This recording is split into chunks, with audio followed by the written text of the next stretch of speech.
बड़ी बड़ी डिग्रियां अपने पास ले लें, परंतु यदि उस व्यक्ति के भीतर 3 वस्तुओं का अभाव है तो वो कितना भी बड़ा ज्ञानी क्यों ना हो जाए, उसको श्री रामचरितमानस समझ में आने वाला नहीं है। 3 वस्तुओं का अभाव जिसके पास है, 3 वस्तु क्या? बाबा कहते हैं, जे श्रद्धा संबल रहिता, दूसरा नहीं संतन कर सार,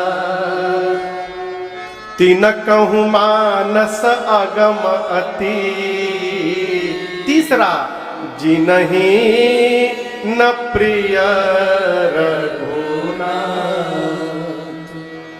जिस मनुष्य के जीवन में, हृदय में, भाव में श्रद्धा नहीं है, द्विवेदी जी क्या नहीं है? श्रद्धा नहीं है। जिसको जीवन में संतों की संगति नहीं प्राप्त हुई है, और तीसरा जो रघुनाथ जी के चरणों में प्रेम नहीं करता है, वो कितना भी बड़ा पढ़ा लिखा क्यों ना हो, उसको ये रामचरितमानस समझ में आने वाली नहीं है। ऐसा क्यों है महाराज? ऐसा इसलिए है कि हमारी श्रद्धा ही विश्वास को जन्म दिलाती है। आप समझिएगा, यदि भगवान कुछ नहीं है, भगवान कुछ नहीं है, हमारा विश्वास ही भगवान है। एक ही मंदिर है, उसमें 2 व्यक्ति जाते, एक चोर जाता है और एक भगत जाता है। चोर मंदिर में जाता है तो उसको विश्वास नहीं है कि ये भगवान है। उस मूर्ख को भगवान में भी पत्थर दिखाई पड़ता है, क्योंकि विश्वास नहीं है। और विश्वास नहीं है इसलिए वो पत्थर दिखाई देता है और वो मुकुट चोरी करके लेके चला जाता है। लेकिन उसी मंदिर में जब भगवान का भगत जाता है तो भक्त को पत्थर में भी भगवान दिखाई पड़ता है और वो उनके चरणों में प्रणिपात हो जाता है। क्यों? विश्वास के कारण। ये विश्वास कैसे जन्म लेगा? केवल और केवल श्रद्धा, दूसरा कोई कारण नहीं है। श्रद्धा होगी तब जाकर तब संतन कर साथ। श्रद्धा जन्म लेगी तो विश्वास होगा, और विश्वास होगा तो संतों का संग मिलेगा। सरकार ने अभी भक्ति बताई, पहली भक्ति श्रवणम, भागवत जी के अनुसार। मानस जी में राम जी पहली भक्ति संत का संग बताते हैं। प्रथम भक्ति संतन कर संगा। सरकार एक दिन मैं सोच रहा था कि इतना अलग अलग क्यों बताया गया। मैं निवेदन करूं सरकार, राम जी कहते हैं कि संत का संग प्रथम पहली भक्ति है। भागवतम जी में सरकार किसने सुनाया ये 9धा भक्ति? मुझे ज्ञान नहीं है भागवत जी का। नारद जी ने सुनाया कि प्रहलाद जी ने सुनाया? किसने सुनाया? हाँ, नारद जी ने। हम मुझे ज्ञान नहीं, इसलिए अपराध तो क्षमा करिएगा। वहां बताया गया पहली भक्ति सुनना है। क्यों? प्रहलाद जी अपनी मां कयाधु के अंक में थे, अंक में, और वो कयाधु पूछती थी हिरण्यकश्यप से कि आपका शत्रु कैसा है। तो हिरण्यकश्यप भगवान श्री हरि के स्वरूप का व्याख्या करता था, और अंक में पल रहे कयाधु जी उस स्वरूप को सुनते सुनते और भगवान के भक्त के रूप में ही गर्भ से जन्म लिए, भक्त बनकर ही जन्म लिए। और इधर शबरी मैया मतंग ऋषि के पास आई, और उस मतंग ऋषि रूपी संत के संग के कारण ऐसा पुण्य जागृत हुआ कि उनको राम जी का दर्शन प्राप्त हो गया। तो भाव क्या आया सरकार? मानस में कहा गया कि संत का संग पहली भक्ति, भागवत जी में कहा गया श्रवणम पहली भक्ति। दोनों सत्य है। निष्कर्ष यह है कि जिस साधन से आपको भगवत भक्ति प्राप्त हो रही है, वही साधन आपके जीवन का प्रथम भक्ति है। संत के संग से मिल जाए तो संत संग पहली भक्ति, सुनने से मिल जाए तो आपके लिए सुनना पहली भक्ति है। संत का राम जी कहते प्रथम भक्ति संतन कर संगा, और दूसरी भक्ति दूसरी रति मम कथा प्रसंग। संत के साथ रहिएगा तो संत केवल अनंत की चर्चा करते हैं। संत किसकी चर्चा करते हैं? अनंत की। अनंत की चर्चा सुनते सुनते एक दिन भगवान के चरणों में प्रीति जागृत हो जाएगा। कब? जब संत का संग होगा, और जब जीवन में तीनों जग जाएगा, श्रद्धा से विश्वास, श्रद्धा विश्वास से संत का संग, और श्रद्धा विश्वास संत संग के परिणाम से भगवत चरणानुराग, तब जाकर श्री रामचरितमानस इस मानस में प्रवेश करेगा। ये साधन है पूरा। गोस्वामी जी ने दूसरे श्लोक में ही श्रद्धा रूपिणी मां पार्वती और विश्वास के प्रतिमूर्त भगवान शंकर को वंदन किया।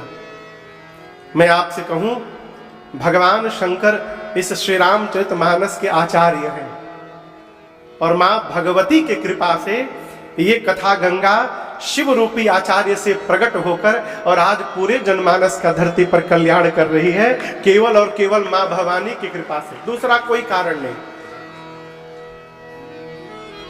तीसरे श्लोक में गोस्वामी जी ने पुनः एक बार भगवान शिव के जगत गुरु स्वरूप का वंदन किया।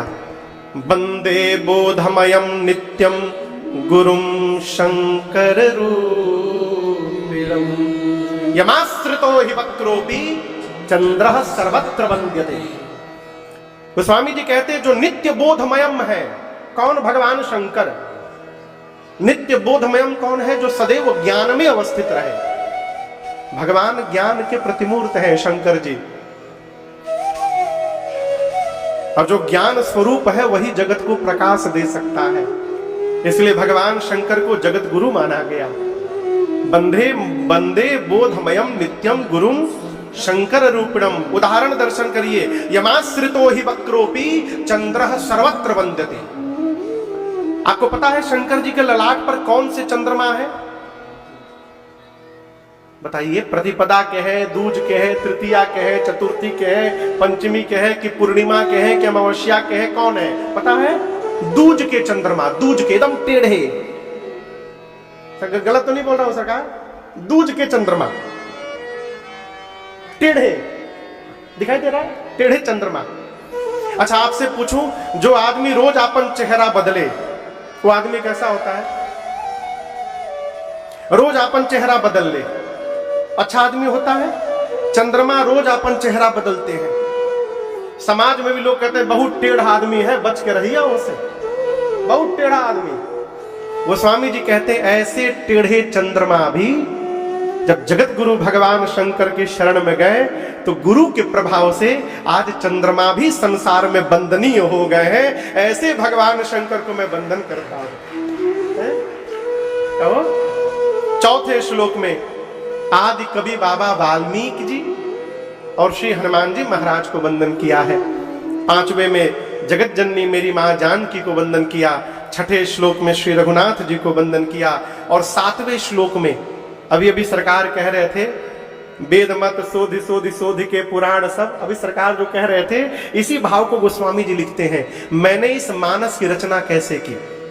बाबा कहते हैं नाना पुराण निगमागम सम्मतम यद रामायणे निगदितम क्वचिदन्यतो।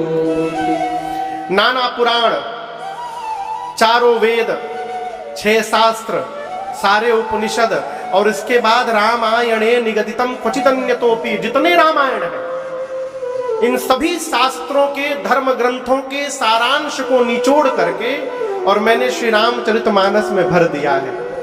ये श्लोक कहता है हम चाहे आप केवल रामचरितमानस को भी यदि पढ़ने का स्वभाव बना ले तो सभी ग्रंथों के पढ़ने का फल स्वतः प्राप्त हो जाएगा। इसमें लेश मात्र का भी लेकिन संशय नहीं है। क्यों रचना की? आपको कल सुनाया, स्वंतः सुखाय तुलसी रघुनाथ गाथा भाषा निबंध मतिमन जुलमातनो। स्वंतः सुखाय तुलसी रघुनाथ गाथा, अपने अंतःकरण को सुख देने के लिए। हमारे पूज्यपाद गुरुदेव का भगवान कहते हैं स्व के कई अर्थ हैं। स्व मने आत्मा, स्व मने आत्मीय, स्व मने जाति, स्वजाति है। गोस्वामी जी अपनी आत्मा को सुखी देने के लिए, अपने आत्मीय जनों को सुख देने के लिए, और तो कहें स्वजाति यानी संपूर्ण मनुष्य जाति को सुख देने के लिए गोस्वामी जी ने रामचरितमानस की रचना की है। 7 श्लोक के बाद बाबा ने पंच सोरठे में, पंच देव की उपासना की है और इसके बाद वंदना क्रम प्रारंभ करते हैं। सबसे पहले गुरुदेव भगवान के चरण रज की वंदना की। क्या होगा महाराज गोस्वामी जी कहते हैं, आइए चौपाई पहले गुनगुनाते हैं। बंदाऊं गुरु पद पदुम परागा, बंदाऊं गुरु पद पदुम परागा, सुरुचि सुबास सरस अनुरागा, सुरुचि सुबास सरस अनुरागा, आमिया मूरी माया चूरन चारो, आमिया मूरी माया चूरन चारो, समन सकल भव रुज परिवारो, समन सकल भव रुज परिवारो, समन सकल भव रुज परिवारो, समन सकल भव रुज परिवारो। पूज्यपाद गोस्वामी तुलसीदास जी अपने गुरुदेव भगवान के श्री चरण में जो रज लगे हैं, रज समझते हैं ना द्विवेदी जी, धूल, उस धूल की वंदना करते हैं। चरण को तो छोड़िए, चरण में जो धूल है उसकी महिमा दर्शन करिए। क्या है वो स्वामी जी कहते हैं, सुरुचि सुबास सरस अनुरागा, सुरुचि सुबास सरस। गुरुदेव भगवान के चरण में जो रज है, जो भी मनुष्य उस रज का सेवन करेगा उसके जीवन में 4 वस्तुएं अपने आप बढ़ेगी। पहली सुरुचि, रुचि माने चाह, चाह एक ही होती है लेकिन वो किस रूप में होती है उसका भाव अलग अलग हो जाता है। एक सुंदर रुचि और एक जो सुंदर न हो वो रुचि। एक ही साथ 2 भाई घर से बाहर निकलते हैं, एक की रुचि है मंदिर में जाने की और दूसरे की रुचि है मदिरालय में जाने की। चाह तो दोनों की है लेकिन एक की सुंदर रुचि है और दूसरे की सुंदर नहीं है। गुरु जी के चरण की रज, इसकी कृपा से जीव की रुचि सुंदर हो जाती है, सुरुचि। और अभी सरकार बोले कीर्ति यशस्य जीवति। हम सुगंध लगाकर समाज में घूम रहे, ये सुगंध नहीं है। हमारे महाराज श्री कहते हैं, बाबू हमारे सामने जो हमारी चर्चा होती है वो हमारा परिचय नहीं होता है। जब हम कहीं से जाकर लौट आते हैं और उसके बाद जो हमारी चर्चा होती है वो हमारा वास्तविक स्वरूप है। हम क्या छोड़ के आ रहे हैं। जीवन में सत्कर्म का सुगंध यही अमरत्व को प्रदान करता है। जीवन में हमारे द्वारा समाज के प्रति सुंदर कर्म हो जाए, यही पुष्प बनकर जीवन भर हमको, हमारे जीवन को सुगंधित करता रहेगा और समाज में सुगंध फैलाता रहेगा। ये सुबास है। ये सुबास कैसे जन्म लेगा? तो सुरुचि होगी तब। जैसी चाह होगी वैसा कर्म होगा, जैसी चाह होगी वैसा चित्त होगा। पहले जैसा चित्त होगा वैसा कर्म होगा, जैसा कर्म होगा वैसा चरित्र होगा, और जैसा चरित्र होगा समाज में वैसा हमारा चित्र होगा। ये पूरी कड़ी है, एक के बाद एक। सुरुचि, सुरुचि के बाद सुबास। और आपको बताऊं, जब सुरुचि और सुबास जीवन में आ जाएंगे तो जीवन सरस हो जाएगा। भगवान का स्वरूप रसो वैसा, भगवान स्वयं रस स्वरूप है। जीव सरस हो जाएगा और तब जाकर राम जी के चरणों में अनुराग जन्म लेगा और राम जी इसी से मिलते हैं। द्विवेदी जी, 3 प्रेम है, 3 प्रेम है, राग, अनुराग और तीसरा वैराग। फिर से बोलिए, राग, दूसरा अनुराग, तीसरा वैराग। ये है का महाराज? परिवार में जो प्रेम कर रहे हैं ये राग है। बेटा में, बेटी में, भाई में, बहन में, माई में, बाप में, ये राग है। इसी प्रकार का प्रेम जब भगवान के सगुण रूप में हो जाए, उस प्रेम का नाम अनुराग है। सगुण रूप में। ये कैसे महाराज? उदाहरण दे रहा हूं। माताएं बैठी हैं घर में, यदि 2-3 महीने का बच्चा हो, 5 महीने का बच्चा हो, और यदि वो 2-3 घंटा दूध न पिए ना, तो माताएं तड़पने लगती हैं। 2 घंटा से कुछ पिया नहीं है, भूख लगी होगी। यही बेचैनी जिस दिन भगवान के सगुण रूप में आ जाए, इसी प्रेम का नाम अनुराग है। इसी यही अनुराग है। ये भाव जग जाए। ऐसा भाव जगा है का?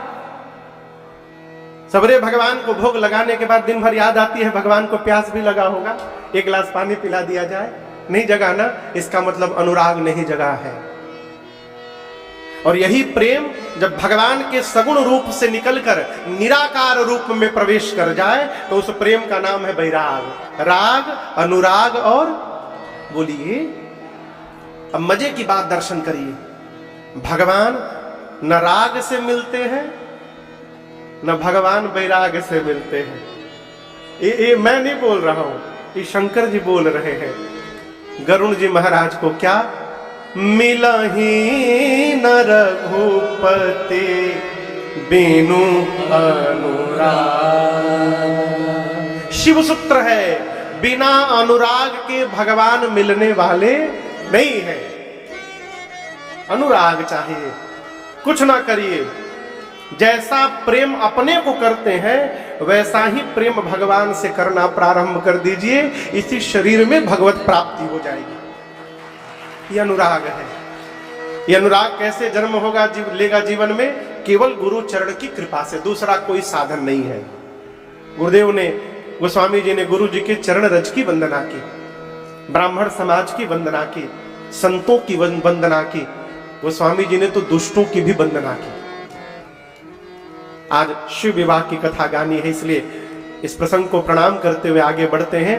गोस्वामी जी भगवान के परिकर समाज नाम की सबकी वंदना करके, कल कितने घाट बताए थे आपको? 4।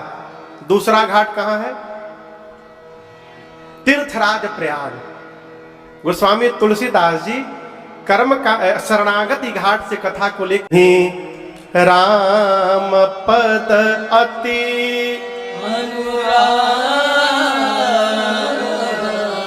ये परिचय नहीं दिया कि इनके 50 ठे आश्रम हैं, इतने बीघे जमीन है इनकी। ये परिचय नहीं दिया। क्या परिचय दिया?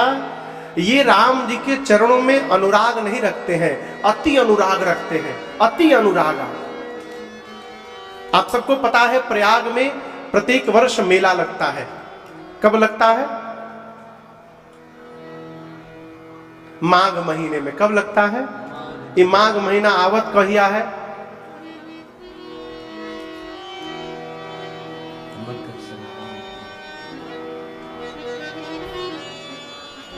जनवरी के महीने में। कब आवत है? हाँ, मकर संक्रांति जब लगता है ना, माघ मकरगत रवि जब होई, तब से 1 महीने का मेला लगता है प्रयाग में। युगों से चलता आ रहा है। पूरे देश के ऋषि मुनि जाकर वहां 1 माह वास करते हैं। आनंद के साथ प्रातः काल त्रिवेणी जी में स्नान करते हैं और परस्पर एक दूसरे के पास जाकर के कथा सुनाते हैं और सुनते हैं। कहाँ ही परस्पर हरि गुण गाहा। किसी पंडाल में कोई वक्ता है या कोई श्रोता है, दूसरे पंडाल में जो वक्ता था पहले वो जाके श्रोता बन गया, नीचे वाला वक्ता बन गया। सब एक दूसरे को सुना रहे हैं, सुन रहे हैं। 1 वर्ष 1 माह रहने के बाद जब सभी ऋषि मुनि वापस जाने लगे, तो उन ऋषियों में एक ऋषि है जिनका नाम है याज्ञवल्क्य। क्या नाम है? परम विवेकी हैं। जब भरद्वाज जी से विदा लेने आए, तो श्री भरद्वाज जी उनके चरणों को पकड़ लिए और कहे, प्रभु सब जा रहे हैं, आप न जाइए। आश्रम में लेकर गए, पांव पखारे, षोडशोपचार पूजन किए और बोले, प्रभु मेरे मन में एक संशय है और मैं जानता हूं कि मेरे संशय को आपको छोड़कर कोई दूर नहीं कर सकता। याज्ञवल्क्य ऋषि पूछे, आपको संशय है? क्या संशय है? आप भरद्वाज जी का संशय सुनिए, आपको भी हंसी आएगी। इतने बड़े ज्ञानी होकर कि इतनी छोटी बात नहीं मालूम इनको। प्रश्न क्या पूछते हैं प्रभु? राम कवन प्रभु पूछऊं तो क्या प्रश्न किया? ये राम जी कौन है? क्या इस पूछी करगुआ गांव के जितने भी श्रोता हैं, आप में से कोई ऐसा है जिसको यह न मालूम हो कि राम जी कौन है? कोई है जिसको राम जी के बारे में नहीं मालूम? छोट लड़का भी बताएगा कि राम जी भगवान है। भरद्वाज जी कहते हैं राम जी कौन है? एक राम जी को मैं भी जानता हूं, अयोध्या वाले महाराज दशरथ जी के पुत्र राम। उनकी कीर्ति दसों दिशा में विदित है। उनकी पत्नी का हरण हुआ, ऐसा क्रोध आया उनको, जाकर युद्ध में रावण को समाप्त कर दिए। याज्ञवल्क्य ऋषि पूछे यदि जानते हैं तो पूछ क्यों रहे हैं? भरद्वाज जी बोले प्रभु मेरा प्रश्न है, जिन राम जी को मैं जानता हूं, क्या भगवान शंकर भी उन्हीं राम जी का नाम जपते हैं कि शंकर जी वाले राम जी कोई और हैं? अब मैं जिनको जानता हूं ये कोई और है। ये दोनों एक ही है कि दोनों अलग अलग है? द्विवेदी जी आप बताइए, दोनों एक ही है कि अलग अलग है? जोर से बोलिए। एक ही है ना? तो क्या भरद्वाज जी को नहीं मालूम होगा? यही चतुराई है। देखिए दो प्रकार के जीव जगत में है, एक जो भगत है वो, और दूसरा जो भगत नहीं है वो। परिचय कैसे होगा कौन भक्त है कौन भक्त नहीं है? स्वरूप से नहीं पहचान पाइएगा आप, धोखा हो जाएगा। भगत कौन महाराज? भक्त वही जो समाज में कोई चर्चा करे तो उस चर्चा के बीच से भगवान की चर्चा प्रारंभ हो जाए, ये भक्त का लक्षण है। वो कोई बात प्रारंभ करे तो बात घूमते घूमते भगवान तक पहुंच जाए। और जो भगत नहीं है उसको भगवान के सत्संग में भी लाकर बिठाइएगा तो ऐसी चर्चा छेड़ देगा कि कथा सिद्धांत है। हमारे एक चाचा है, अब तो नहीं रहे वो, कहते थे बाबू अपने से विद्वान से यदि कुछ प्राप्त करना चाहते हो, विद्वान व्यक्ति से यदि कुछ प्राप्त करना चाहते हो जीवन में, तो विद्वान के आगे सदैव मूर्ख बन करके बैठना चाहिए। बतिया बुझाता है? विद्वान के आगे विद्वान बन के बैठिएगा तो कुछ प्राप्त होने वाला नहीं है, आप केवल गलती निकालने में रह जाइएगा। सरकार आओ, साइड होकर साइड होकर। सरकार एक जगह हम कथा गा रहे थे, तो कथा के बाद एक बाबूजी आए डायरी पेन लेके, बोले महाराज 3 घंटे में आप 9 ठे गलत शब्द बोले हैं आज। हमने क्या? हाँ, वो बकायदे पूरा लिस्ट बनाए थे। तो अब वो बोले तो हमको हंसी आ गई। बोले हंसे क्यों? हमें बाबूजी अमृत बही रहा था वहां पे, और आप अमृत छोड़ के गलती ढूंढने में 3 घंटा अपन बर्बाद कर दिए। हम आपको क्या कहें है? ये कथा कहती है, याज्ञवल्क्य ऋषि बोले आप राम जी की गूढ़ कथा सुनने के लिए स्वयं को मूढ़ बना करके प्रश्न कर रहे हैं, ये आपकी चतुराई है। और आपकी चतुराई मैं समझ गया, मैं अवश्य सुनाऊंगा आपको कथा, लेकिन उस कथा के पहले एक दूसरी कथा सुनाता हूं। और याज्ञवल्क्य ऋषि कथा को लेकर त्रेता युग में गए। किस युग में? त्रेता। जोर से बोलिए, बीच में बोला करिए, इससे हमको भी पता चलेगा कितने लोग सुन रहे हैं, कितने लोग समाधि में हैं। कथा में समाधि भी बड़ी अच्छी लगती है। एक लोग कथा में गए तो बगल वाले से बोले देखो हम 5 मिनट से अधिक बर्दाश्त नहीं कर पाते हैं। तो उसने कहा इसका क्या मतलब? मैं कथा सुनते समाधि में चला जाता हूं, तो जैसे समाधि में जाऊं हमको हिला करके बाहर ले आना। तो वो पूछा कि हमको कैसे पता चलेगा आप समाधि में चले गए?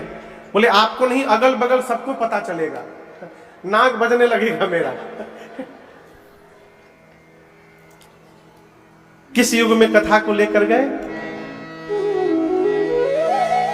अभी ये बोले हैं जोर से बोलने के लिए, त्रेता युग में। एक बार त्रेता युग में भगवान शंकर एक बार त्रेता जुग माहे शंभु गए, कुंभज ऋषि पाहि एक बार। मानस में जब जब गोस्वामी श्री तुलसीदास जी ने एक बार शब्द लिखा, तब तब वहां पर कोई न कोई विशेष घटना घटित हुई। एक बार भगवान शंकर अपनी अर्धांगिनी सती मैया के साथ, यहां जो दिखाई दे रही है सती जी नहीं है, ये पार्वती जी है। पार्वती मैया ही पिछले जन्म में सती मैया थी। सती मैया को लेकर भगवान शंकर कैलाश से उतरे और दंडकारण्य में श्री अगस्त्य ऋषि के आश्रम में राम कथा सुनने के लिए गए। अब आप कल्पना करिए कि आपके घर बिना किसी सूचना के साक्षात भगवान शंकर सपरिवार पहुंच जाए, क्या स्थिति होगी? हो जीव पगला जाएगा, सही में पागल हो जाएगा। अगस्त्य ऋषि तो नाचने लगे, बाबा आ गए हमारे दरवाजे हैं, दिव्य आसन पर बिठाया उनको और अगस्त्य मुनि स्वयं पांव में बैठ के लगे पूजा करने। अब सती मैया को शंकर जी बोले थे कि राम कथा सुनने चलना है, बड़े अच्छे वक्ता हैं। सती मैया देखी कथावाचक खुदे श्रोता का पांव धो रहा है, तो ये कौन सी कथा सुनाएंगे? परिणाम कथा के पहले ही मां के मन में पूर्वाग्रह बैठ गया और बगल में बैठने के बाद भी सती मैया ने कथा नहीं सुनी। गोस्वामी जी कहते हैं भले आप भवानी हैं, परंतु मां यदि कथा में बैठकर आप भी कथा नहीं श्रवण करिएगा तो श्रोताओं की सूची से आपके नाम को भी हटा दिया जाएगा। गोस्वामी जी ने नाम ही नहीं लिखा। कहते हैं राम कथा मुनि बरज बखानी, सुनी महेश परम सुखमानी। गोस्वामी जी चाहते तो लिख सकते थे सती महेश परम सुखमानी, हो जाता हो मीटर में, नहीं लिखा। क्या लिखा? सुनी महेश परम सुखमानी। केवल बाबा सुने बस, और बाबा परम सुख में आ गए। यहां एक बड़ी अच्छी बात मैं निवेदन करूं। एक जगह हम कथा गाने गए सरकार, तो यहां तो ठीक है कि व्यवस्थापक लोग कम है। उस कथा में बहुते व्यवस्थापक थे, बिल्ला लगा लगा के पूरे पंडाल में घूमे, और जहां बहुत व्यवस्थापक हो जाते हैं वो सबसे अधिक अव्यवस्था वही लोग करते हैं। तो पूरी कथा में घूम उनको बोले कोई हल्ला नहीं करेगा, खुद चिल्लाए सब। हमने कहा भैया आप लोग हल्ला बंद करना बंद करिए, ऐसी शांति हो जाएगी। क्यों कह रहा हूं? कई लोग सबको सुनवाने के चक्कर में स्वयं नहीं सुन पाते। और मैं आपसे निवेदन करूं, जिसको सुनना होगा वो भीड़ में भी सुनेगा, जिसको नहीं सुनना होगा कान में ठेपी लगाइएगा तब वो नहीं सुनेगा। इसलिए दूसरे को सुनाने के चक्कर में अपने अवसर को बर्बाद न किया जाए, अपने अवसर को न बर्बाद किया जाए। यहां शंकर जी एक बार भी सती जी को नहीं बोले सुनो तारू की ना, बोले क्या? एक बार भी शंकर जी मां को नहीं बोले ध्यान से सुनिएगा, नहीं, बाबा सुन रहे हैं, मां नहीं सुनी। चलते समय राम जी की भक्ति दक्षिणा के रूप में देकर अगस्त्य मुनि को विदा लेकर शंकर जी चले वापस कैलाश आकाश मार्ग से। कौन सा युग था? राम जी किस युग में आते हैं?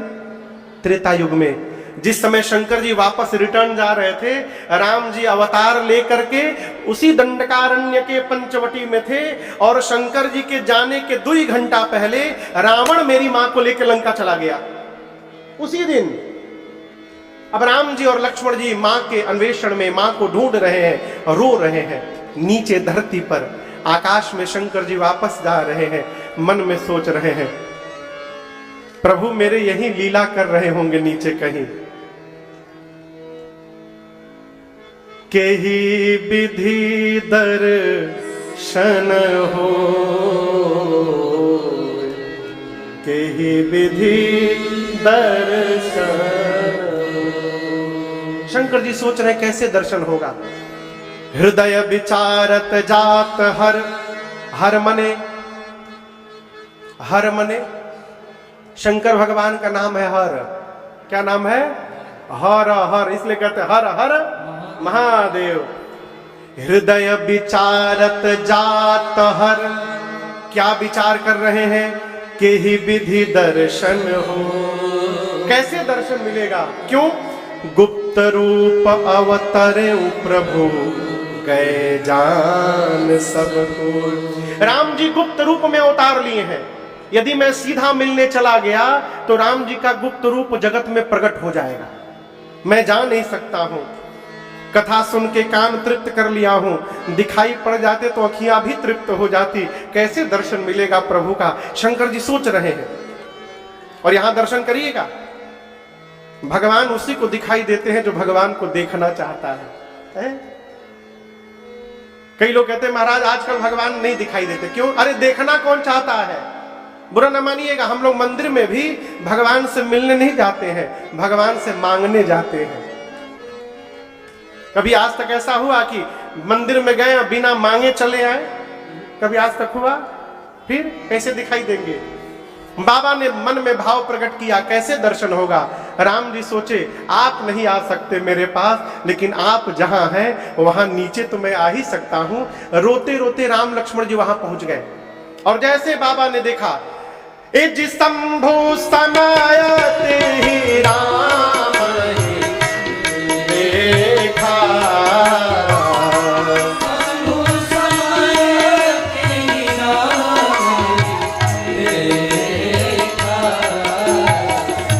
उपजा है अति हरस शेखा।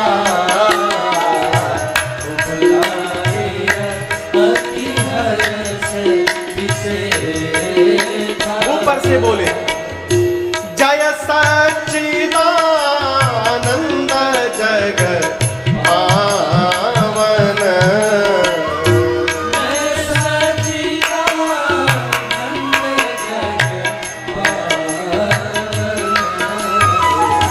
अस कहि चले मनोज सावन, अस कहि चले मनोज सावन,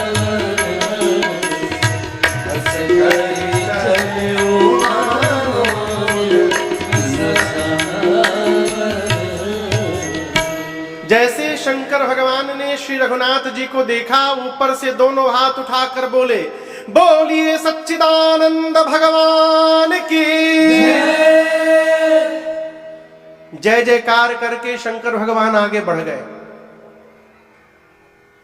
लेकिन यहां दर्शन करिएगा, पिताजी किसी को प्रणाम यदि कर रहे हैं तो पुत्र को यह नहीं पूछना चाहिए कि बाबूजी हम करें कि ना करें। पति किसी को प्रणाम कर रहा है तो पत्नी को यह नहीं सोचना चाहिए कि इन्होंने क्यों प्रणाम किया। पत्नी को अनुगामी होकर के उनको भी प्रणाम करना चाहिए। लेकिन शंकर जी के इस प्रणाम ने मां सती को भ्रम में डाल दिया। सती मैया सोचने लगी ये भगवान है। शंकर जी ने इनको सच्चिदानंद कहा, जो सच्चिदानंद आनंद स्वरूप होगा वो रोएगा, और ये भगवान है तो भगवान तो सब जानते हैं, इनको पता नहीं होगा मेरी पत्नी कहां है। नहीं नहीं, ये भगवान नहीं हो सकते। पूरा जगत शिव को प्रणाम करता है, आज शिव ने एक जीव को प्रणाम किया और वो भी सच्चिदानंद कह के। शंकर भगवान समझाने लगे, देवी जिनकी कथा अगस्त्य ऋषि ने हम लोगों को सुनाई, जिनकी भक्ति दक्षिणा के रूप में मैंने उनको प्रदान की, ये मेरे वही इष्ट प्रभु श्री राम है, आप भी प्रणाम करिए। मैया मानने को तैयार नहीं।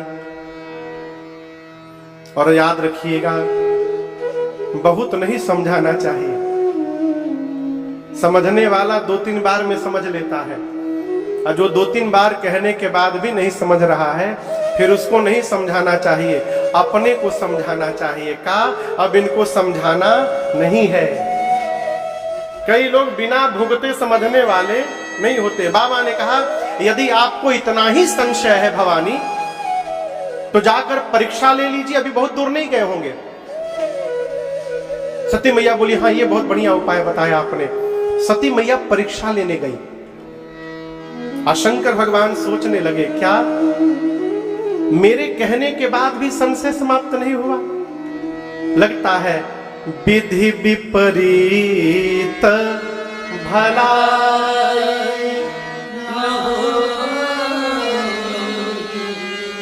विधि विपरीत भला नाही, विधि विपरीत भला।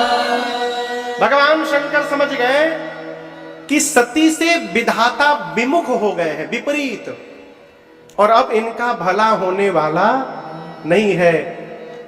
घर परिवार में बहुत समझाने के बाद कोई ना समझे तो एक चौपाई का पाठ करिए। कौन सी चौपाई? जो शंकर जी पाठ किए, होई सोई जो राम रचि राखा, होई सोई जो राम रचि राखा, को करि तरक बढ़ावे शाखा, को करि तरक बढ़ावे शाखा, अस कहे लगे जपन हरि नामा, अस कहे लगे जपन हरि नामा, गए सते जहाँ प्रभु सुख धामा, प्रभु सुख धामा, गए सते जहाँ प्रभु सुख धामा। भगवान शंकर मन में विचार करके वही जो होगा जो राम जी रचे हैं, लगे भगवत नाम का उच्चारण करने। असक ही लगे जपन हरि नामा। सती मैया गई परीक्षा लेने। किसकी परीक्षा लेने? जोर से बोलिए। राम जी की। हाँ, सोचने लगी कैसे परीक्षा करूं। सोचते सोचते पुनि पुनि हृदय विचार करी, धरि सीता कर रूप। मां ने बहुत विचार किया और अंत में निष्कर्ष पर पहुंची, क्यों न मैं सीता जी का रूप बना लूं। यदि ये भगवान होंगे तो जान जाएंगे कि ये सीता नहीं सती है। मैं जानती हूं भगवान नहीं है। जैसे मुझे देखेंगे सीते सीते कह के दौड़ के चले आएंगे। रूप बना के सीता मैया का राम लक्ष्मण जी के आगे आगे चलने लगी सती मैया। और दर्शन करिए, राम जी के पहले लक्ष्मण जी ने देखा। लक्ष्मण भैया देखते मन में बोले नो नो नो, ये मेरी भाभी नहीं है। क्यों? लक्ष्मण जी जानते हैं कि मेरी भाभी सदैव भैया के पीछे पीछे चलती है, ये तो आगे आगे चल रही है, ये मेरी भाभी नहीं है। और ध्यान से देखा तो समझ में आया, ये तो उमा है। लक्ष्मण दीख उमा कृतवेशा, ये तो उमा है। चुप हो गए, लगता है प्रभु की कोई लीला चल रही है। राम जी ने देखा तो अपने दोनों हाथों को जोड़कर कहा, मैं दशरथ नंदन राम आपको प्रणाम करता हूं। इस पर भी सती मैया को सोचना चाहिए कि कोई भी पति अपनी पत्नी को ऐसे प्रणाम नहीं करेगा। और निकट आ गई। जब निकट आई तब राम जी ने पूछा, मां बाबा कहां है? आप अकेले अकेले घूम रही हैं वन में? आपको पता नहीं वन कितना भयानक है? जैसे रघुनाथ जी ने प्रश्न किया, सती मैया के पांव के नीचे से धरती खिसक गई। निज अज्ञान मैं राम पर आना।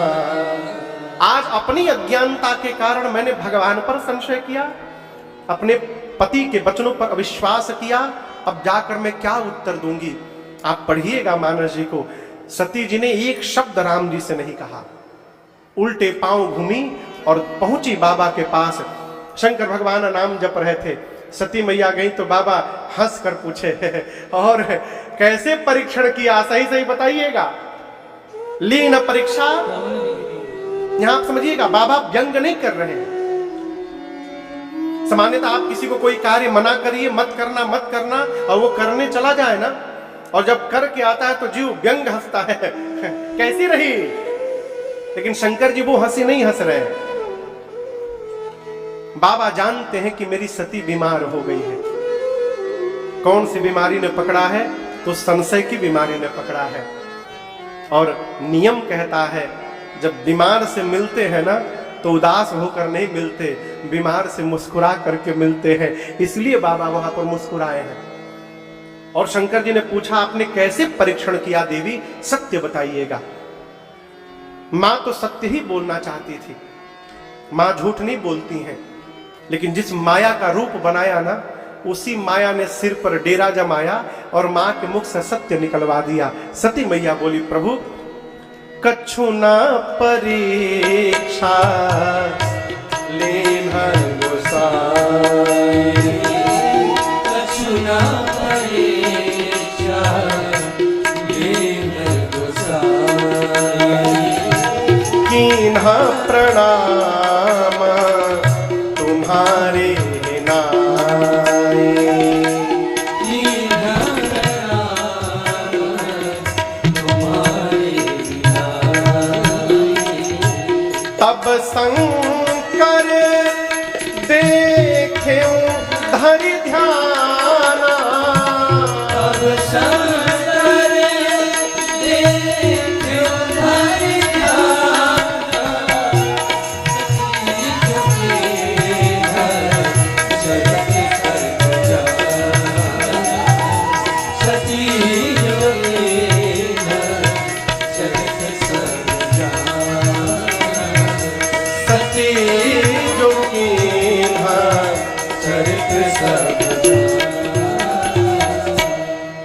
सती मैया ने कहा प्रभु मैंने कोई परीक्षा नहीं की। बाबा ने पूछा क्या किया? मां बोली जो आपने किया, कीन्ह प्रणाम तुम्हारी ही नाई। जैसे आपने उनको दूर से प्रणाम किया था, मैं भी पास नहीं गई, दूर से प्रणाम करके चली आई। परीक्षा लेने के लिए तो पास में जाना पड़ता ना, मैं पास में नहीं गई।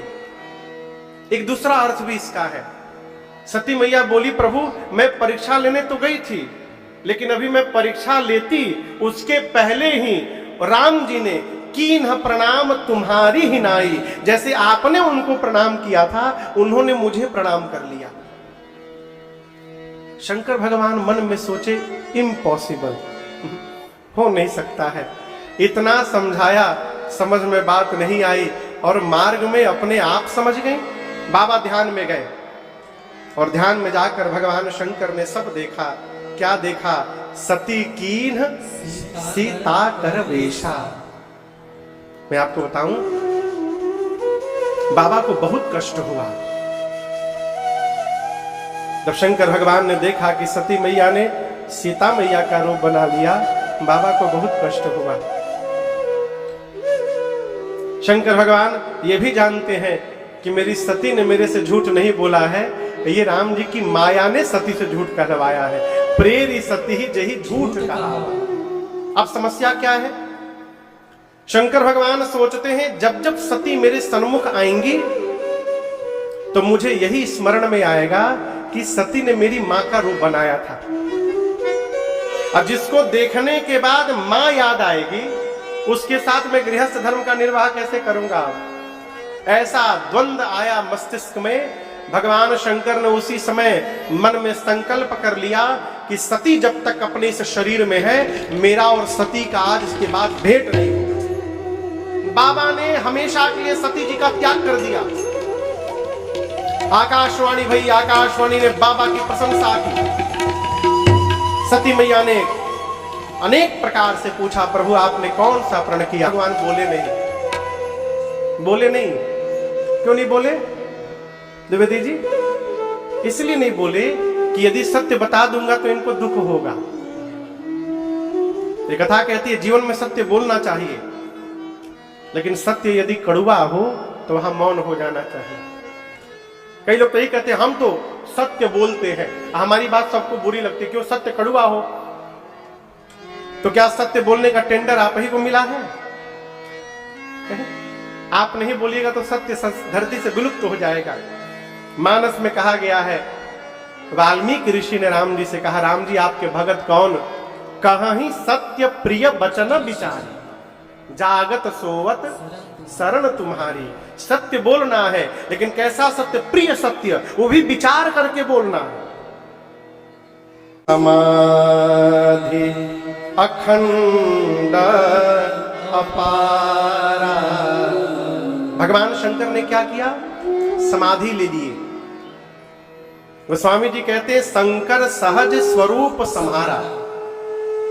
इसका सामान्य अर्थ तो है कि शंकर जी अपने सहज स्वरूप में प्रवेश किए, समाधिस्थ हो गए।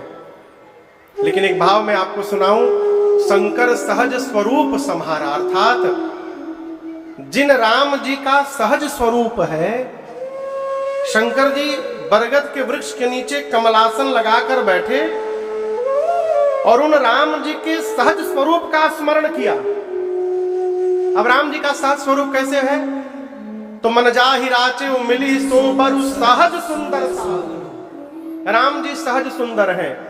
इन सहज सुंदर राम जी के रूप का जब शंकर जी ने कैलाश में संहार किया और जैसे मन में रघुनाथ जी का दर्शन प्राप्त हुआ, बाबा समाधि में चले गए, समाधिस्थ हो गए। कितने दिन समाधि में रहे पता है द्विवेदी जी? कितने दिन? 87,000 वर्ष। कितने दिन? 87,000 वर्ष बाबा समाधिस्थ रहे। उसके बाद समाधि से बाहर आए, राम राम स्मरण किए। सती मैया जान गई कि बाबा जग गए समाधि से। मां ने जा करके दौड़ करके बंधन किया है। और मैं बताऊं, यहां दर्शन करिए, पार्वती जी कहां बैठी हैं? शंकर जी के बाईं ओर। लेकिन आज सती जी को शंकर जी ने बाईं ओर नहीं बिठाया। कहां बिठाया? सनमुख शंकर सामने आसन दीन्हा सन्मुख। बाबा ने मैया को सन्मुख स्थान दिया है। मां बैठी, बाबा समझ गए कि इनको बहुत कष्ट हुआ होगा 87,000 वर्ष। अस्तु उस व्यथा को समाप्त करने के लिए शंकर जी राम जी की कथा सुनाने लगे कहन हरि कथा रसाला। और उसी समय, जिस समय भगवान शंकर मां को कथा सुना रहे हैं कैलाश में, उसी समय सती मैया के पिता का नाम है दक्ष। क्या नाम है? दक्ष। ब्रह्मा जी ने दक्ष को बहुत बड़ा अधिकार दिया, प्रजापतियों का राजा बना दिया। और आपको सुनकर आश्चर्य लगेगा कि दक्ष महाराज अपने दामाद को ही अपना शत्रु मानते थे। अब भला दामाद को कोई शत्रु मानता है? लेकिन ये मानते हैं। काहे मानते हैं? एक बार ब्रह्मा जी की यहां सभा थी। दक्ष जब सबसे अंत में वहां गए, सभी ने खड़े होकर प्रणाम किया, छोड़ ब्रह्मा विष्णु महेश। दक्ष को ये नहीं दिखाई पड़ा कि सबने प्रणाम किया। दक्ष को ये दिखाई पड़ा कौन कौन खड़े होकर प्रणाम नहीं किया, और मान लिए कि इन्होंने हमारा अपमान कर दिया। जैसे बड़ा अधिकार मिला दक्ष को, भगवान शिव को अपमानित करने के लिए हरिद्वार में एक यज्ञ की रचना किए, सभी देवताओं को बुलाए, छोड़ ब्रह्मा विष्णु और महेश को। अब देवता भी अद्भुत, सरकार क्षमा पूर्वक कह रहा हूं, देवता भी अद्भुत। देवताओं को कैलाश के ऊपर से ही जाने की क्या आवश्यकता थी? बाईपास से चले जाते, अगल बगल से चले जाते। नहीं, देवता भी शंकर जी को बताना चाहते थे कि आपके ससुर जी ने आपको नहीं बुलाया, हम लोग को बुलाया है, और अकेले नहीं, विथ फैमिली बुलाया है। सती मैया कथा छोड़ के जहाज देखने लगी। मां ने पूछा शंकर जी से, बाबा ये देवता कहां जा रहे हैं? बाबा ने कहा आपके पिताजी यज्ञ कर रहे हैं, उसी में समस्त देवता भाग लेने जा रहे हैं। मां ने हाथ जोड़कर कहा, प्रभु पिता भवन उत्सव परमा, जो प्रभु आयसु होय, तो मैं जाऊं कृपा यतना, सादर देखन सो। प्रभु पिताजी के घर में उत्सव है, यदि आपकी आज्ञा हो जाए तो क्या मैं भी उत्सव देखने के लिए चली जाऊं? शंकर जी बोले, बात तो आपने अच्छी कही भवानी, लेकिन हम एक बात बोले, आपका जाना उचित नहीं होगा। क्यों? आपके पिताजी ने हम लोग को न्योता नहीं भेजा है। न्योता समझ रहे? न्योता यहां क्या बोलते हैं? न्योता ही बोलते हैं। यहां बुंदेलखंडी बोली जाती है, काय के लाने, काय के लाने। अच्छा,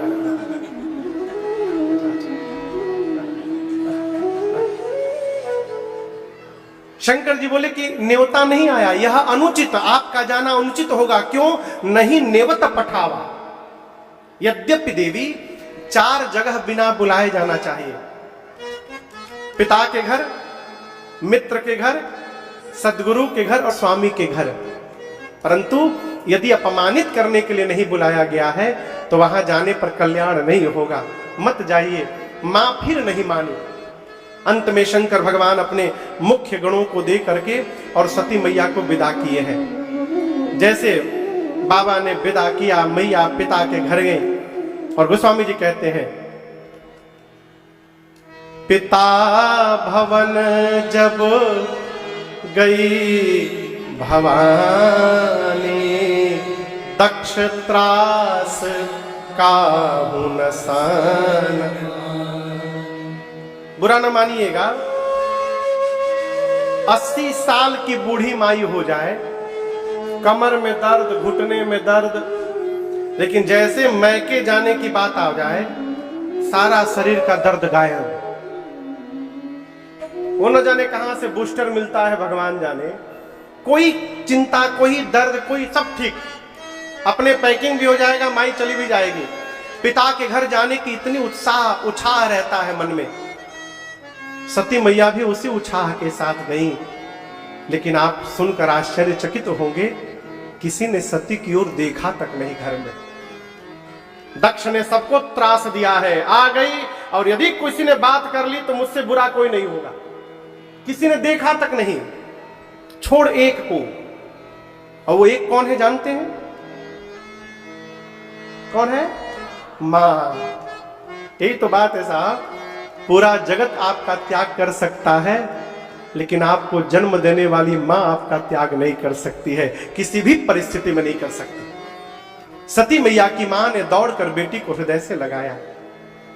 सती जी से कुछ और भी लोग मिले, उनकी बहनें मिली, लेकिन गोस्वामी जी कहते हैं बहनें बहुत मुस्कुरा कर मिल रही हैं। बहनें कैसे मिली? मुस्कुरा कर नहीं, बहुत मुस्कुरा कर। भगिनी मिली बहुत मुस्कुराता। मुस्कुराना ठीक है, बहुत मुस्कुराना ठीक नहीं है। आपके घर में कोई आवे, आप बोलिए अरे बहुत सुंदर, स्वागतम स्वागतम, आइए आइए, ये तो अच्छी बात। लेकिन घर में कोई आए और आप बोले आप भी आ गए, बताइए ना, आप भी आ गए, इसका मतलब नहीं आना था, आप जबरदस्ती आए। ये व्यंग्यात्मक हंसी है। बहनें व्यंग पूर्वक हंस रही है। सती मैया को कोई फर्क नहीं पड़ा, मां मिल गई, सर्वस्व मिल गया। मां से अनुमति लेकर सती मैया ने यज्ञ मंडप की परिक्रमा लगाई और परिक्रमा लगाते मां की दृष्टि गई, मंडप में सभी देवताओं का आह्वान हुआ, छोड़ मेरे पति को। पिता के घर में पति का अपमान मां सती बर्दाश्त नहीं कर पाए। पूरा शरीर क्रोध की अग्नि में भड़क उठा मैया को। मां डपट पड़ी। मां ने कहा, हे देवगण, मुनिगण, ऋषिगण, इस सभा में बैठकर आप में से जिसने जिसने भी मेरे पति की निंदा की है, अथवा जिसने बैठकर कान से निंदा को श्रवण मात्र किया है, आप सबको दंड मिलेगा। मर्यादा कहती है, जिस सभा में शंकर की, भगवान हरि की और संत की निंदा हो रही हो, उसी समय निंदा करने वाले की जिह्वा काट दो, और यदि शक्ति नहीं है तो कान बंद करके सभा से दूर चले जाओ। मेरे पति केवल मेरे पति नहीं है, शंकर जगत के पिता हैं, और आज इस मंदमती मेरे पिता ने मेरे पति का अपमान किया है। पूरी सभा सुन ले, आज के बाद मैं इसकी बेटी के रूप में जीवित नहीं रहूंगी। इतना कह के सती मैया ने दाहिने पांव के अंगुष्ठ से योगाग्नि को प्रज्वलित कराकर और मां ने अपने आप को जला करके भस्म कर दिया। अस कही जोग अग्नि तन जारा, भयो सकल मख हाहाकारा, हाहाकार मच गया। नारद जी जाकर भगवान शंकर को बताएं, बाबा क्रोध में आए, अपनी जटा से केश निकालकर धरती पर पड़ के वीरभद्र प्रकट हुए। वीरभद्र को कुपित करके बाबा ने भेजा है, आए। किसी का पांव तोड़ा, किसी का आंख फोड़ा, किसी की दाढ़ी नोची। दक्ष के सर को हाथ से पकड़ा वीरभद्र ने, घुमाया और धड़ से सिर को उखाड़ करके ले जाकर अग्निकुंड में भस्म कर दिया। पूरा यज्ञ विध्वंस कर दिए रुद्रगण। वो तो बाद में शंकर जी को और विष्णु भगवान को बुलाकर यज्ञ की रक्षा कराई गई। और आपको बताऊं, सती मैया ठीक मरने से पहले, सती मरत हरे सन बर मांगा, सती मरत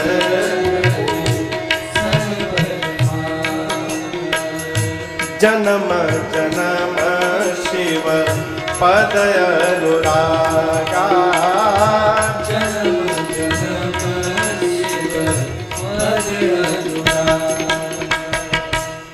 सती मैया ने मरने के ठीक पहले राम जी से वरदान मांगा। किससे मांगा? जोर से बोलिए। शंकर जी से नहीं मांगा। क्यों नहीं मांगा? जानती हैं शंकर जी मेरा त्याग कर चुके हैं, मुझे स्वीकार नहीं करेंगे। राम जी से मांगा। एक और कारण है, सती मैया जानती हैं कि मैंने राम जी की परीक्षा लेकर उनका अपमान किया है। जब तक राम जी मुझे क्षमा नहीं करेंगे तब तक बाबा मुझे क्षमा करने वाले नहीं है। तीसरा कारण, सती मैया ये जानती है कि शंकर जी राम जी को अपना स्वामी मानते हैं। ये बड़ा अद्भुत रिलेशन है। आप राम जी को देखिएगा, राम जी शंकर जी की पूजा करते हैं, और शंकर जी को देखिएगा, शंकर जी राम जी की पूजा करते हैं। वस्तुतः मैं आपसे कहूं, बड़ा वही है माई बाप जो अपने सामने वाले को अपने से बड़ा मानता है, वो बड़ा आदमी है। जो सामने वाले को बड़ा माने वो बड़ा आदमी। सती मैया जानती हैं कि शंकर जी राम जी को अपना स्वामी मानते हैं, और यदि राम जी ने कह दिया तो बाबा मुझे पुनः स्वीकार कर लेंगे। इसलिए सती जी ने मरते समय राम जी से वरदान मांगा, प्रभु आप आशीर्वाद दीजिए, अगले जन्म में भी मैं बाबा के ही चरणों की दासी बनूं, इसके अलावा हमें आपसे कुछ नहीं चाहिए। राम जी बोले तथास्तु, ऐसा ही होगा। लेकिन आपके पिता के सर को वीरभद्र ने उखाड़ के जला दिया, लेकिन आप चिंता न करिए, बकरे का सर लगाकर आपके पिता को पुनः जीवित कर दिया गया है, दक्ष को। तो कहिए तो अगले जन्म में भी दक्ष की बेटी बना दूं? सती मैया ने कहा, प्रभु दक्ष की बेटी हूं इसीलिए शरीर त्याग रही हूं, आप मुझे पत्थर की बेटी बना दीजिए, स्वीकार है, परंतु उस दक्ष की न बनाइएगा। इसी वरदान के कारण सती मैया का अगला जन्म हिमांचल महाराज के घर में, हिमालय के घर में, पर्वतराज के घर में पार्वती जी के रूप में हुआ है। दोबारा जन्म हुआ मां का। आइए एक बार भाव और श्रद्धा से, पूरी ऊर्जा से कहिएगा, बोलिए पार्वती मैया की। पार्वती जी का जन्म हुआ है। नारद जी पहुंचे एक दिन हिमांचल जी के घर में। हिमांचल जी ने स्वागत किया है, पांव पखारा है, पूजन किया है, पार्वती जी को बुला करके प्रणाम करवाया है और कहा, नारद जी मेरी बेटी की हाथ की रेखा देखिए तो इसमें क्या क्या दोष गुण है वो बताइए। क्या बताइए? हाँ, पहले गुण नहीं पूछा, पहले क्या पूछा? दोष। और फिर गुण बताइएगा। क्यों? गुण तो गुण है ही, दोष का पता चल जाए तो हम उसको भी दूर करने का प्रयास करेंगे। नारद जी पार्वती जी का हाथ लिए और बोले, महाराज सुता तुम्हारी सकल गुण खानी। आप दोष पूछ रहे हैं, आपकी बेटी समस्त सद्गुणों की खान है। इनका नाम नोट करिए, इनका नाम उमा, अंबिका और भवानी होगा। इनका सौभाग्य सदैव अखंड बना रहेगा। महाराज, संसार की स्त्रियां आपके बेटी के नाम से ही जीवन में पातिव्रत धर्म का पालन करेंगी। आपकी बेटी की सर्वदा सर्वत्र पूजा होगी। महाराज, आपके बेटी के कारण आप दोनों को भी यश की प्राप्ति होगी। हिमांचल जी सुने, प्रसन्न तो हुए, फिर पूछे कि दोष नहीं है क्या कोई? नारद जी बोले, बेटी में तो नहीं है, लेकिन इनके जो पति होने वाले हैं ना, उनमें थोड़ा थोड़ा दिखाई दे रहा है। कहिए तो उनका बताऊं? हिमांचल जी बोले, बताइए। नारद जी बोले, नोट करते जाइए। सबसे पहला, आपके बेटी का पति अगुण अमाना, मातु पितु हीना। आपके बेटी का पति अगुण होगा। क्या होगा? जोर से बोलिए। अगुण मने? बोलिए बोलिए बोलिए, अभी आप कुछ बोले। अगुण मतलब जिसमें कोई गुण ना हो। हाँ, यही ठीक हिमांचल भी समझ गए। नारद जी बोले आपके बेटी का पति अगुण होगा, हिमांचल समझ गए उसमें कोई गुण नहीं होगा। ऐसा नहीं है। नारद जी बोलना चाहते हैं अगुण यानी त्रिगुणातीत होगा, सत रज तम तीनों गुणों से परे होगा। लेकिन बात वो नहीं होती जो कही जाती है, बात वो होती है जो सुन के समझ ली जाती है। एक आदमी नहा रहा था बाथरूम में, उसका बेटा बाहर से बोला पिताजी अंकल आए हैं। आदमी भीतर से बोला रोको मत जाने दो। लड़के को सुनाई पड़ गया रोको मत। क्या कहा गया, क्या समझ लिया हो? नारद जी बोले अगुण होगा, हिमांचल जी समझ गए उसमें कोई गुण नहीं होगा। नारद जी बोले अमान होगा, मान सम्मान से परे, हिमांचल समझ गए उसका कोई सम्मान नहीं करेगा। नारद जी बोले उसके माता पिता नहीं है। हिमांचल जी पूछे कब मरे? बोले कब मरे नहीं थे ही नहीं तो मरेंगे कहां से? प्रारंभ से उनके माई बाप नहीं है। उदासीन रहेगा, संशय रहित होगा। हिमांचल जी कपार पकड़ लिए। नारद जी बोले महाराज अभी असली नहीं बताया हूं। हिमांचल जी बोले अभी बाकी है का? नारद जी बोले महाराज आपके बेटी का पति जोगी जटिल अकाम मना नागना, आपके बेटी का पति जोगी होगा। जोगी क्या होगा? आप लोग जोगी देखे कभी? पूछ रहा हूं, जोगी देखे कभी? कोई बोल ही नहीं रहा है। कैसा होते हैं जोगी? कैसा जोगी? हमारे यूपी में आइए। हाँ, आप लोग भी यूपी के लगनी है, मतलब पूर्वांचल में आइए, जोगी दिखाई पड़ेगा। गेरुआ रंग का साफा लगा के, गेरुआ रंग का कुर्ता कपड़ा पहन के, हाथ में सारंगी लेके बजावत घूमत है, उनको जोगी कहते हैं। आपने देखा है कभी? अब कल्पना करिए कोई अपनी बेटी की शादी की बात करने लड़के के घर जाए।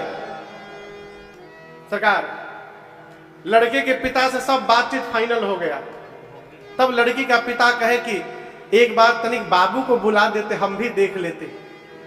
लड़के को बुलाया गया, लड़का घर के भीतर से जोगी का ड्रेस पहने सारंगी लेके बजावत निकले। अब आप बताइए लड़की का पिता शादी की बात करेगा कि भागेगा वहां से?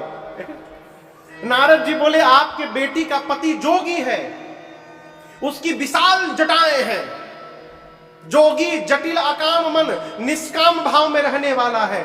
हिमांचल जी बोले अब बस करिए, अब बर्दाश्त नहीं हो रहा है। नारद जी बोले असली अब भी नहीं बताया। नारद जी बोले अब क्या बचा है? हिमांचल जी से नारद जी बोले आपके बेटी का पति महाराज नंगा रहता है, नंगा कुछ नहीं पहनता है, नंगा नग्न अमंगल वेश बनाकर घूमता है। हिमांचल जी बोले क्या बोल रहे हैं आप? नारद जी बोले हम नहीं बोल रहे हैं, अस स्वामी यही कहा मिली ही परिहस असिरेख, इसकी हाथ की रेखाएं बता रही हैं इनको ऐसा ही पति प्राप्त होगा। हिमांचल जी तो रोने लगे, पार्वती जी भी रोने लगी, लेकिन पार्वती मैया प्रसन्नता में रो रही हैं। नारद जी जो जो लक्षण बता रहे हैं सब हमारे भोले भंडारी में मिलते हैं। लगता है राम जी से जो वरदान मांगा था राम जी ने मुझे दे दिया। मां प्रसन्न होकर रो रही। हिमांचल जी 5 मिनट रोने के बाद नारद जी को बोले बगल के कमरे में आइएगा। किनारे ले गए, ले जाकर बोले Narad ji do you have any option? क्या आपके पास कोई दूसरा उपाय है? नारद जी बोले किस बात के लिए? हिमांचल जी बोले दूल्हा चेंज कर दीजिए, दूल्हा बदल दीजिए, जो पूजा बताइएगा हम पूजा करने को तैयार हैं, जब बोलिए जब करा देंगे, सीताराम लेन देन यदि कुछ हो तो भी बताइए, किसी भी तरह दूल्हा बदल दीजिए। नारद जी बोले इम्पॉसिबल। अरे कह मुनि सहिमवंत सुनु जो विधि लिखा देव तनुज नरनाग मुनि को मेरे पिता ब्रह्मा जी ने आपकी बिटिया की ललाट पर जो रेखाएं खींच दी हैं कोई मिटा नहीं सकता इसको महाराज, दूल्हा तो यही मिलेगा। लेकिन मैं एक बात बताऊं आपको, जो जो मैंने दूल्हे का लक्षण बताया है आपको, मेरे अनुमान से ये सारे के सारे लक्षण केवल और केवल भगवान शिव में विद्यमान है, केवल उन्हीं में मिलेंगे। और यदि शंकर जी से आपकी बेटी का विवाह हो गया तो महाराज आपकी बिटिया का कल्याण हो जाएगा। हिमांचल जी बोले कैसे विवाह होगा? नारद जी बोले उसी लिए मैं आया हूं। जो तप करे कुमारी तुम्हारे, भावे में सकहे जो तप करे कुमारी तुम्हारे, भावे में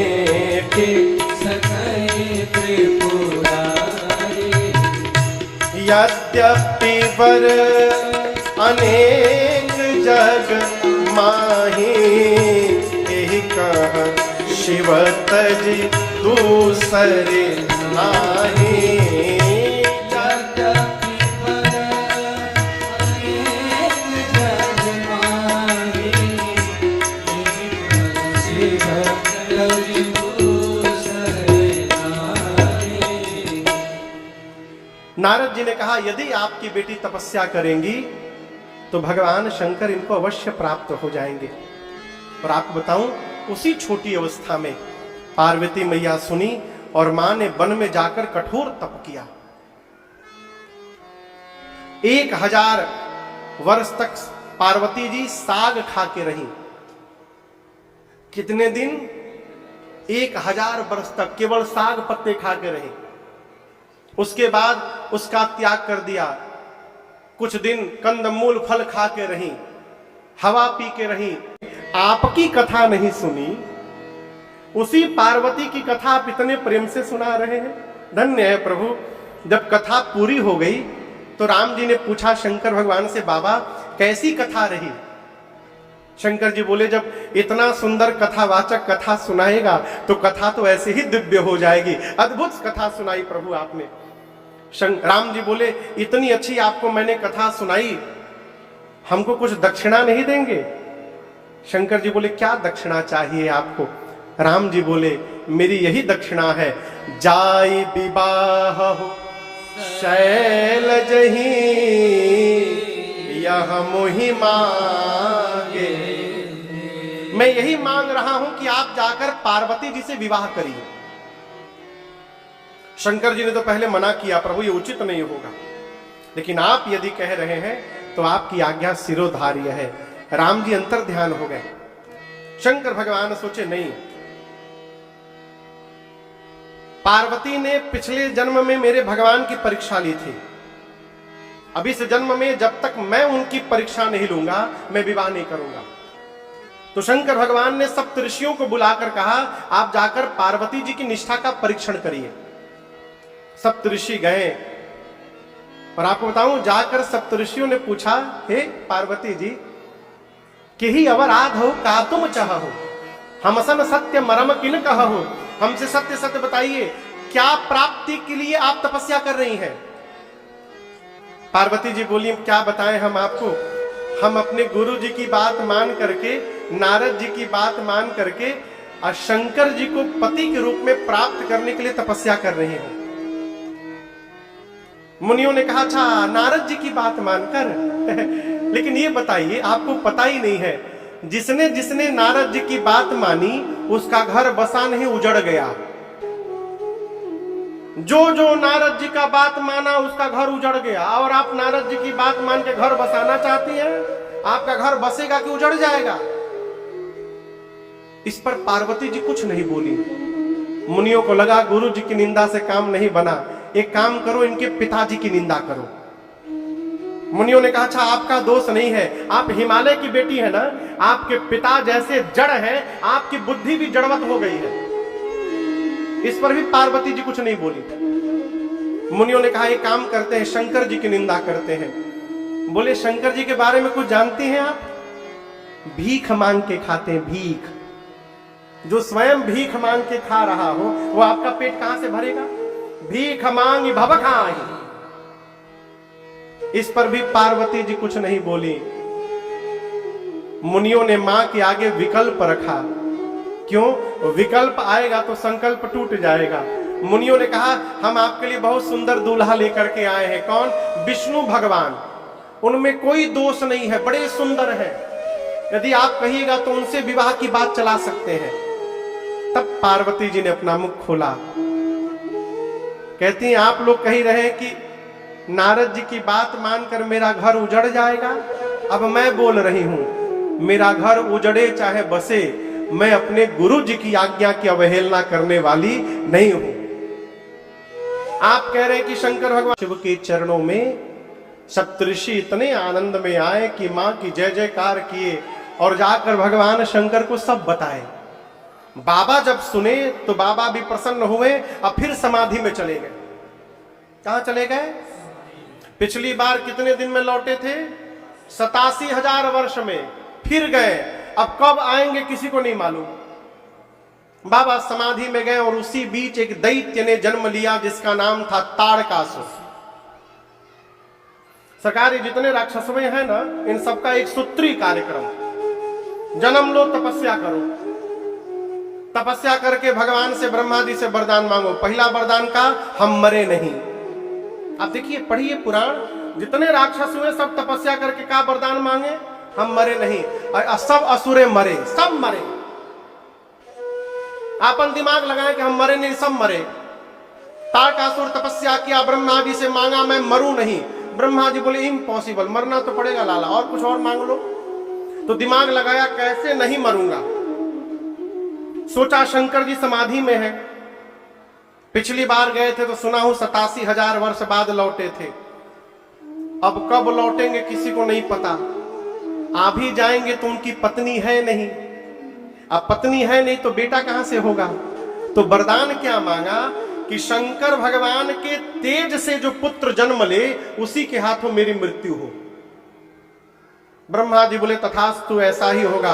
अब ताड़कासुर सोचा अब मुझे कोई मार ही नहीं सकता, लगा त्रास देने देवताओं को।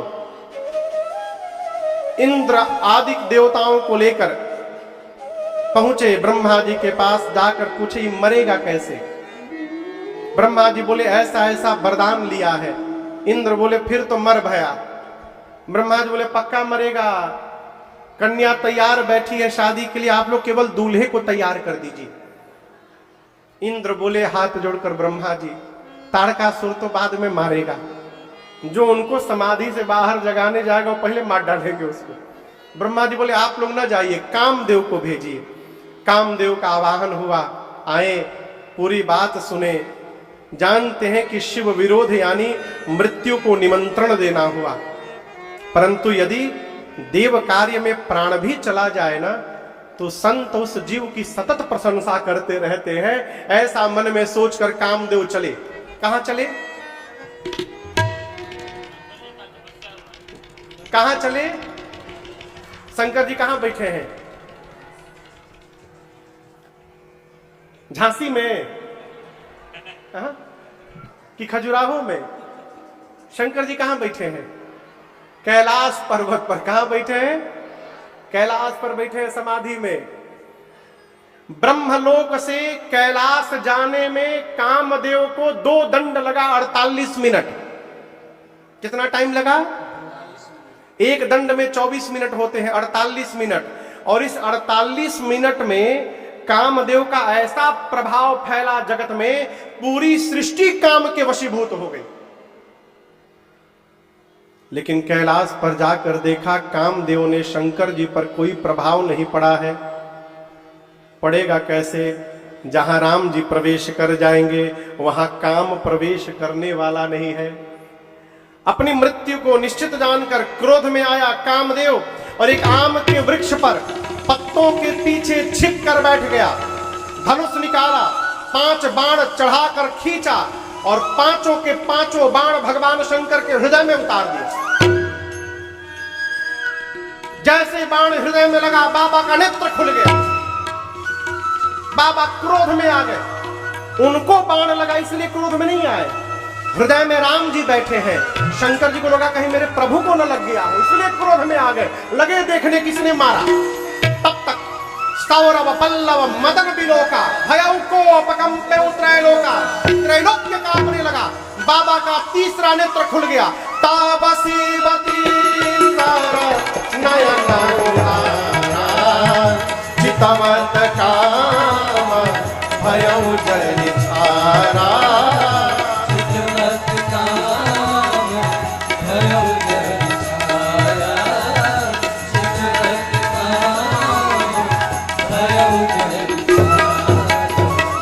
बाबा का नेत्र खुला तीसरा ज्ञान चक्षु, और उसके खुलते ही कामदेव वहीं पर जर के भस्म। देवता डर गए, निशाचर नाचने लगे। कामदेव की पत्नी रति रोते रोते कैलाश भगवान शंकर के पास आई। बाबा को उस पर दया आ गई। उनका नाम था रति। शंकर भगवान ने कहा, रति रो मत, मैं वरदान देता हूं, आज के बाद तुम्हारे पति का नाम अनंग होगा। अब ते रति तव नाथ कर होए नाम, बिनु बपु व्यापी सब ही पुनि सुनु निज। आज के बाद वो बिना शरीर सब में व्याप्त होंगे। रति पूछे मुझे कब मिलेंगे? बाबा ने कहा द्वापर में। कब मिलेंगे? द्वापर में, जब पृथ्वी के भार का हरण करने के लिए परमात्मा श्री कृष्ण अवतार लेंगे, तब भगवान कृष्ण के पुत्र प्रद्युम्न आपको पति के रूप में प्राप्त होंगे। मेरा वचन है आपको। रति प्रणाम करके गई। रति के जाने के बाद सारा देव समाज कैलाश आया। जल्दी दौड़ के पहुंचो, कहीं फिर से समाधि में चले गए तो अब दूसरे कामदेव भी नहीं बचे हैं कि इनको वापस ले आएंगे। पूरा देव समाज दौड़ कर आया। गोस्वामी जी कहते आए सब साथ में है, लेकिन भाषा सबकी अलग अलग है। पृथक पृथक तिन की न प्रशंसा। एक देवता ने कहा बोलिए विश्वनाथ भगवान की, दूसरे ने कहा बोलिए भूतनाथ भगवान की, तीसरे ने कहा बोलिए गंगाधर भगवान की। विष्णु भगवान बोले अलग अलग बोलने से काम नहीं चलेगा, एक साथ बोलना पड़ेगा। तब सब देवता एक साथ मिले। शंकर तेरी जटा। देवता स्तुति किए। बाबा इतने प्रसन्न हो गए, बोले कहु अमर आए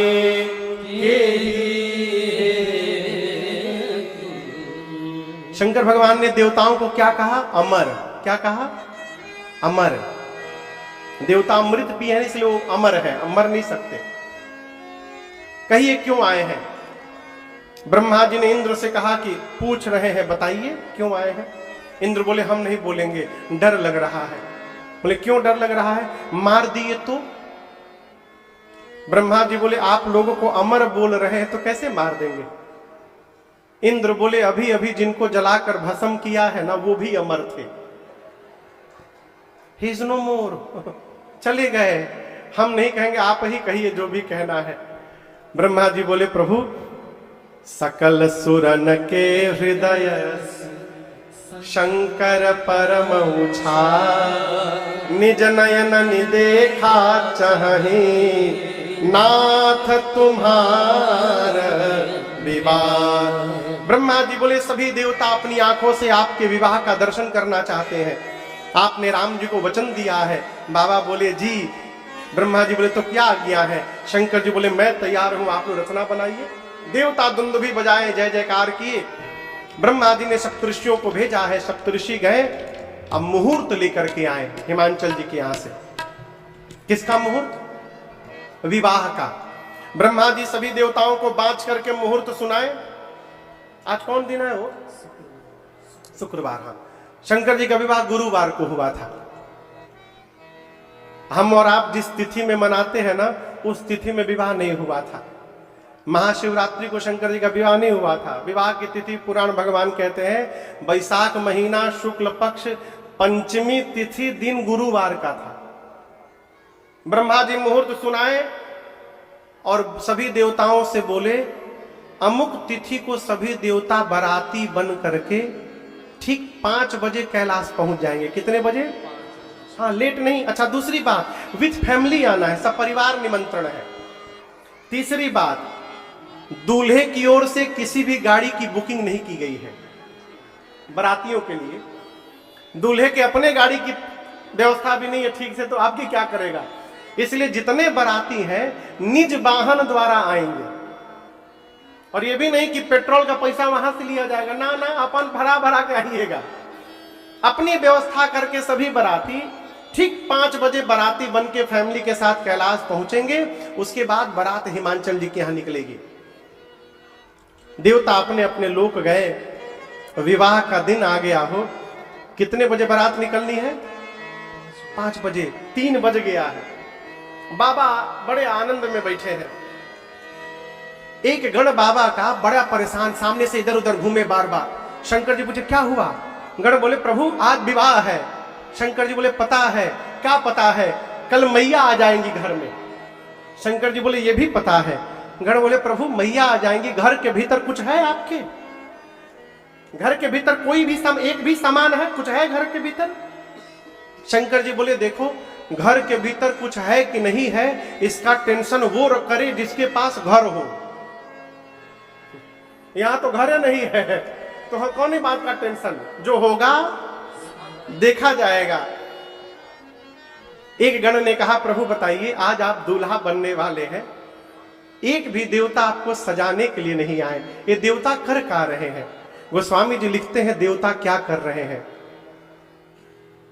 लगे सवारन सकल सुर, वाहन विविध विमान, हो ही सगुन मंगल सुभदा, करही अपछरा गान। अच्छा, आप लोग विवाह देखे हैं ना? अरे बोलिए। हाँ। संगीत का कार्यक्रम किसके घर में होता है? या तो दूल्हे के घर में, नहीं तो दुल्हन के घर में। शंकर का, भगवान का विवाह ब्रह्मांड का इकलौता ऐसा विवाह है जिसमें दूल्हे के घर में संगीत का कार्यक्रम नहीं हो रहा है, बारातियों के घर में हो रहा है।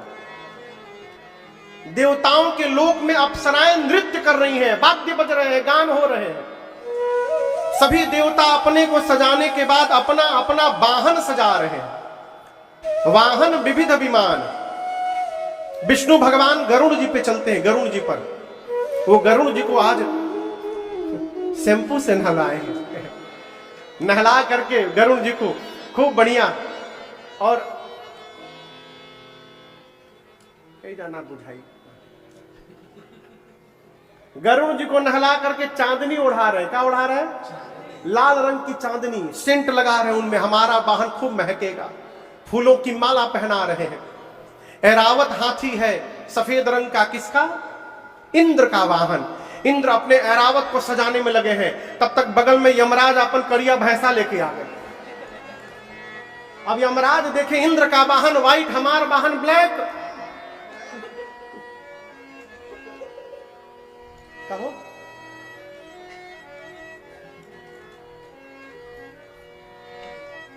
आप लोग भोजपुरी समझते हैं? नहीं, यहां बुंदेलखंड में कहां भोजपुरी लोग समझेगा। ना ना, तो पूर्वांचल में ठीक बात। यमराज अपने भैंसा को रगड़ने लगे। इंद्र 5 मिनट देखकर बोले, कितनों रगड़ों के गोर नहीं होगा, ये करिए रहेगा। है?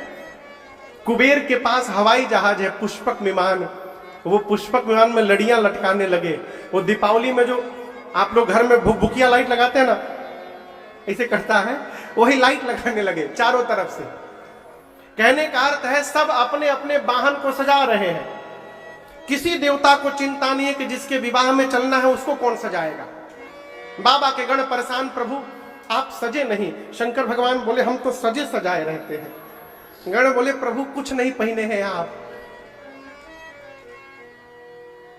काश कोई देवता आ जाता तो आपको भी सजा देता। शंकर भगवान बोले, देखो देवता हमको नहीं सजा पाएंगे, गण बोले क्यों? शंकर जी बोले मेरा श्रृंगार वही कर सकता है जो मेरे मन को ठीक से समझता है, और शंकर के मन को, उनके गणों को छोड़कर दूसरा कौन समझता है। इसलिए आप सब जितना मेरा श्रृंगार करेंगे सुंदर, उतना कोई नहीं कर पाएगा। अच्छा द्विवेदी जी, हाँ, सांप पकड़िए, सांप पे रहिए, कितनों दीजिएगा, हम गाएंगे नहीं। ये लोग तब से हमको सुर दिखा रहे हैं भोजपुरी गीत गाने के लिए। आप लोगों को समझ में नहीं आएगा, आ जाएगा। अच्छा इधरों पहुंच गया है क्या? अच्छा ठीक है, लेके रखिए। हाँ हाँ, तो क्या कह रहे थे? हाँ द्विवेदी जी, आप यदि शंकर जी के गण होते, मान लीजिए, मानने में क्या जा रहा है, हाँ, मान लीजिए आप गण होते और शंकर भगवान आपसे कही देते कि द्विवेदी जी आज आप श्रृंगार करिए हमारे, तो ये बात सुनकर आप प्रसन्न होके नाचते कि उदास हो जाते? बोलिए, नाचते। लेकिन बाबा के गण उदास हो गए। जानते हैं क्यों? जैसे बाबा रहते हैं वैसे उनके गण रहते हैं। जो जीवन में कभी अपना श्रृंगार न किया हो, अब पहली बार टेंडर पास हुआ, वो भी दूल्हे के नाम का,